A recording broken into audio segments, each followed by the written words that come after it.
Assalamualaikum warahmatullahi wabarakatuh. Apa kabar teman-teman semuanya? Semoga semuanya dalam keadaan baik ya.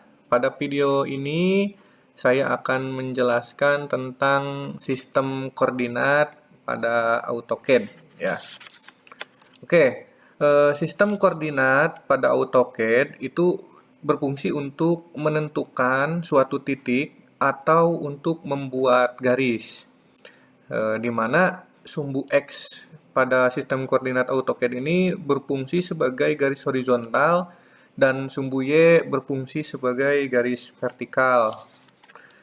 Sistem koordinat pada AutoCAD terbagi menjadi 3, yaitu sistem koordinat absolut, sistem koordinat relatif, dan sistem koordinat polar. Untuk lebih jelasnya, mari kita bahas satu persatu ya. Yang pertama itu ada sistem koordinat absolut. Sistem koordinat absolut adalah sistem koordinat yang digunakan untuk menentukan titik koordinat secara spesifik, ya, sesuai dengan nilai koordinat mutlaknya, di mana titik 0,0 itu menjadi acuannya. Pada sistem koordinat absolut, format penulisannya adalah X, Y. Jadi X, Y ini tidak boleh dibulak-balik ya, harus X dulu baru Y. X itu adalah jarak dari titik pada sumbu X, ini ya sumbu X, titiknya di sini, terhadap titik 0,0. Sementara Y itu adalah jarak titik pada sumbu Y, ini sumbu Y-nya ya, sumbu Y terhadap titik 0,0. Ini titik 0,0-nya di sini. Jadi ini contohnya di sini gambar ini titik P1 itu berada di koordinat 4,3. 4,3 itu artinya seperti ini. 4 sumbu X-nya, 3 sumbu Y-nya. 1, 2, 3, 4. X-nya, Y-nya 1, 2, 3. Nah, untuk titik P2 ya, sebagaimana tadi disebutkan bahwa acuannya itu ke titik 0,0.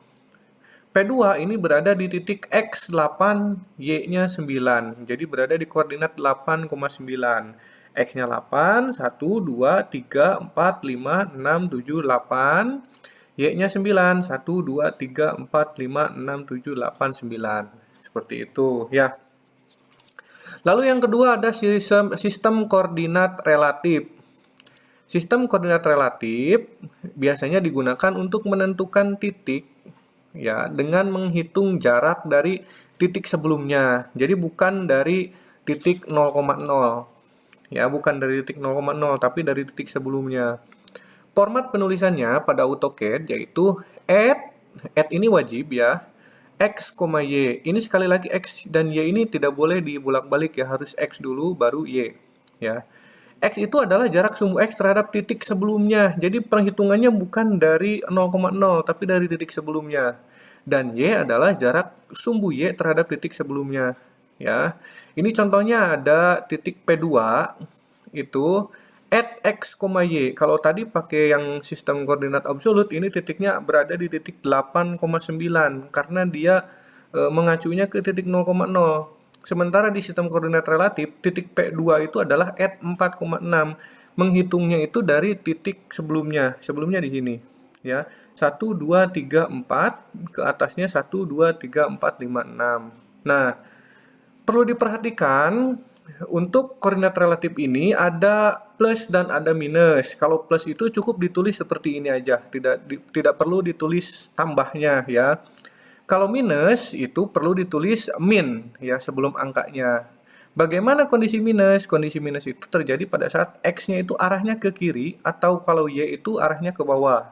Ya, kalau ini kan dari P1 ke P2, X-nya ke kanan, Y-nya ke atas. Ya. Kalau misalkan titiknya dari P2 dulu baru ke P1, berarti ini X-nya ke kiri, Y-nya ke bawah. Artinya X ke kiri itu negatif, Y-nya itu negatif. Jadi kalau misalkan titik awalnya di P2, titik keduanya di P1, berarti add min 4, min 6. Itu ya.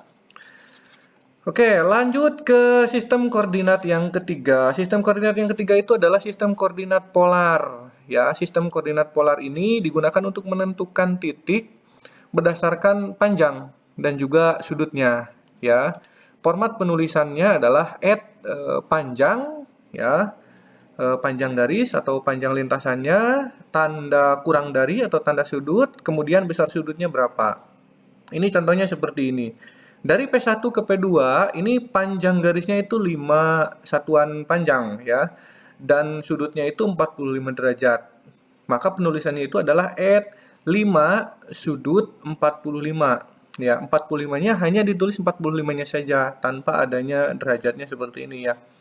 Nah, ini penghitungan sudutnya itu berdasarkan dari sumbu X positif. Jadi dia semakin ke atas, ya, ini contohnya di sini, ya, semakin ke atas, dia sudutnya akan semakin besar. Ya, jadi patokannya di 0 derajat di sini, di X yang positif yang tadi, ya. Terus semakin ke kiri 135, 180, 225, 270, 315 dan kembali lagi ke 0 itu 360 derajat. Jadi sudut 360 derajat dengan sudut 0 derajat itu sama, ya. Oke, teman-teman, mudah-mudahan penjelasan ini dapat dipahami dan dapat diambil ilmunya sebaik mungkin. Terima kasih sudah menonton video ini sampai selesai. Mudah-mudahan semuanya dalam keadaan sehat dan selalu diberikan kesehatan agar nanti kita bisa berjumpa dan belajar bersama kembali di video-video selanjutnya. Terima kasih. Wassalamualaikum warahmatullahi wabarakatuh.